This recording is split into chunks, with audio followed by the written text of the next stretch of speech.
দুপুরে ভাত খেলেই অনেককে পেয়ে বসে ভাত ঘুমে, সাথে আছে ওজন বাড়ার আশঙ্কাও। তবে বিশেষজ্ঞরা বলছেন রুটির তুলনায় ভাত খাওয়াই বরং বেশি উপকারী, কেননা এতে আছে ভিটামিন বি এবং মিনারেল। নিয়মিত পরিমিত পরিমাণে ভাত বাঁচাবে গ্যাস্ট্রিকের ভোগা থেকে। ভাতে যে ফাইবার থাকে তা ক্যান্সার প্রতিরোধ করতে সাহায্য করে। যারা নিয়মিত ভাত খান তাদের প্রস্রাবে সংক্রমণের আশঙ্কাও কম থাকে। আদা বা ময়দায় থাকা গ্লুটেন খাবার হজমে বিঘ্ন ঘটায়।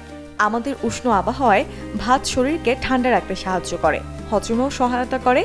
ভাতে থাকা কার্বোহাইড্রেট ত্বক এবং চুলের লাবণ্য ধরে রাখে।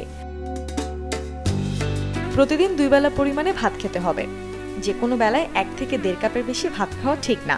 রাতে ভাত খাওয়ার অভ্যাস থাকলে তা 8টার মধ্যে খেয়ে নেওয়া ভালো। যাদের খুব বেশি শারীরিক পরিশ্রম করতে হয় না তাদের 1 থেকে 2 বেলার বেশি ভাত খাওয়া উচিত নয়। অনেক সময় নিয়ে ধীরে ধীরে ভাত চিবিয়ে খেলে ভালো। এতে ভাত যেমন দ্রুত হজম হবে, তেমনি ভাত খেলে ওজনও বাড়ার শঙ্কা থাকবে না। তবে যাদের ওজন বেশি তাদের অবশ্যই মাড় ছাড়া ভাত খেতে হবে। ভাতের সাথে রাখুন পর্যাপ্ত প্রোটিন এবং সবজি, আর সাথে অভ্যাস করুন মৌসুমী ফল খাওয়ার।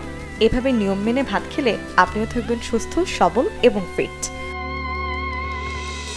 মূর্ছনা ঐশী, চ্যানেল 24।